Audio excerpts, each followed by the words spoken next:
thousands of Cubans took to the streets to demand action over dire shortages of food and medicine.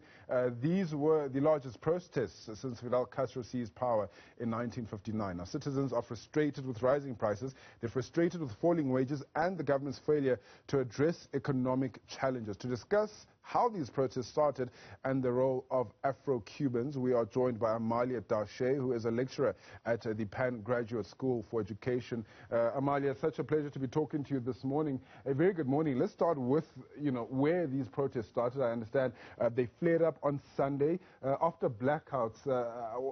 What happened and how did they get to this stage where they are this large?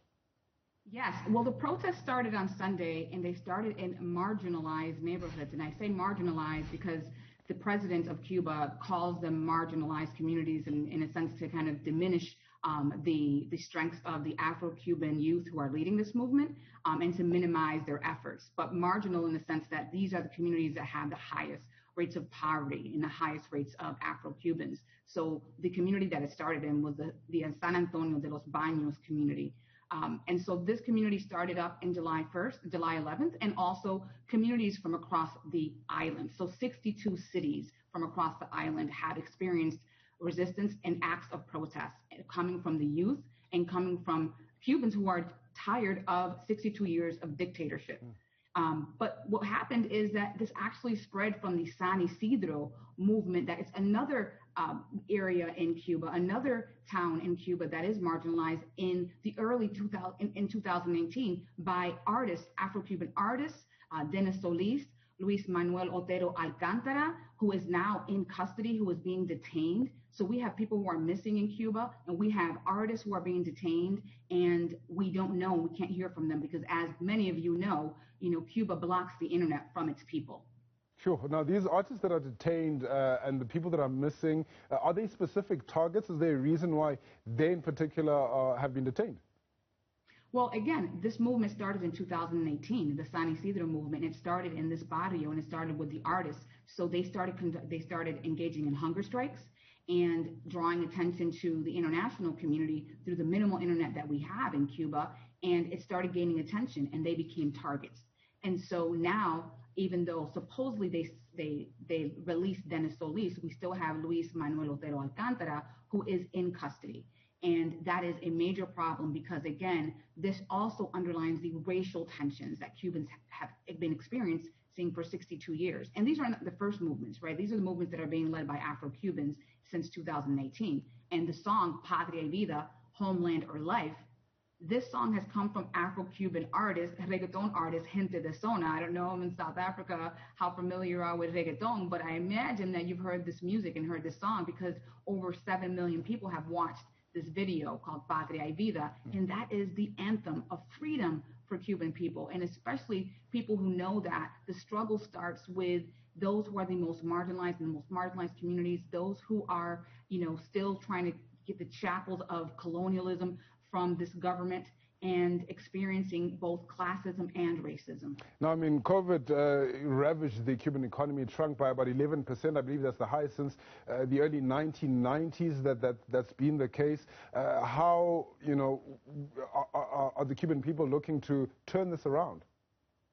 Yeah, well, this is what they're doing. They're saying, we don't want any more repression. We don't want any more censorship. We want access to a democracy. We want a democracy so that we can have better access to medical care. We have better access to foods and sustenance. We have better access to education. I conducted a study in Cuba beginning in 2018 where I interviewed Cubans from Havana across racial lines, but predominantly Black Cubans. And it challenges this rhetoric that comes out from the regime that, Cubans have access to education and Cubans have access to the medical establishments. It's not the case. Cubans have very minimal access. And Cubans, if you are not if you don't have access to American dollars, they're not able to access, the needs of a human being in their society. I mean, you speak about having access to American dollars. Cuban and U.S. relations have been strained. I mean, this embargo that's been in effect since 1962 is also a major problem. Just talk to us about that embargo on food and humanitarian services, which is, I mean, kind of a no-brainer that you're going to have to provide this to people that need it. I mean, this is the discourse that we've heard, and this is something that we, of course, have to consider. But I want to draw the attention to this idea that the internal embargo, right, the revenue that the Cuban government actually receives from non-American markets are not getting to the Cuban people. I think that is what we have to focus on, especially considering the resistance. They're limiting food. The Cuban government buys its meat and its chicken, and I've mentioned this in another media a media moment. They buy $100 million worth of chicken from the United States. The United States is the largest provider of this meat for them. And what do? They use this to repress the population. When the population misbehaves, they want to draw their attention to their bellies being hungry and not to the political situation or the economic situation, they limit food.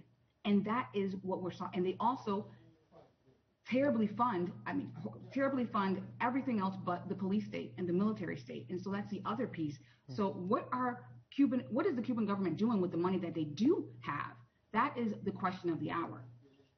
I mean, by the sounds of things, the United States are very complicit in all this. Let's talk about President Miguel Diaz-Canel. How is he sleeping at night? How is he sleeping at night? Yeah. I'm not sure. He shouldn't have been sleeping since he got into power and office. Thinking of the consciousness of the Cuban people and those he oppresses daily and those he silences daily and those he tries to minimize by calling them marginal communities and marginal people against a very racist rhetoric. I mean, the Afro-Cuban people are finally forced to stand up, but it feels like the war is far from over in this case. Oh, the war is not that it's far from over. The war is beginning, and we don't know how long it's going to last. But the Cuban people, Afro-Cuban people, have been fighting for freedom and justice since colonialism.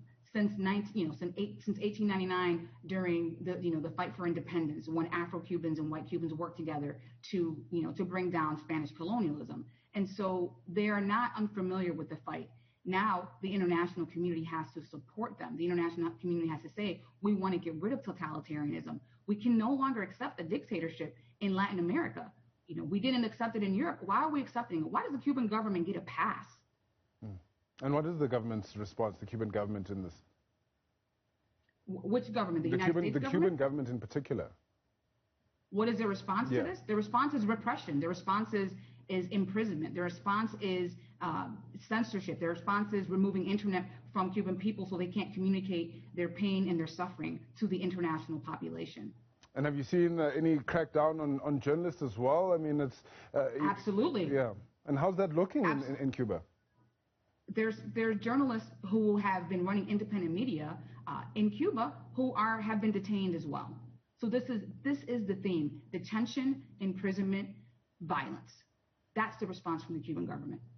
Sure. I mean, it's a very difficult situation that the government is faced with. Amalia, thank you so much for your time. We're going to leave it there. That's Amalia Dache. She is a lecturer at the Penn Graduate School for Education. The Cuban people fighting a very difficult war there. As she says, it's just begun. Plenty that needs to be corrected in that island nation, especially the way of the United States government. Right.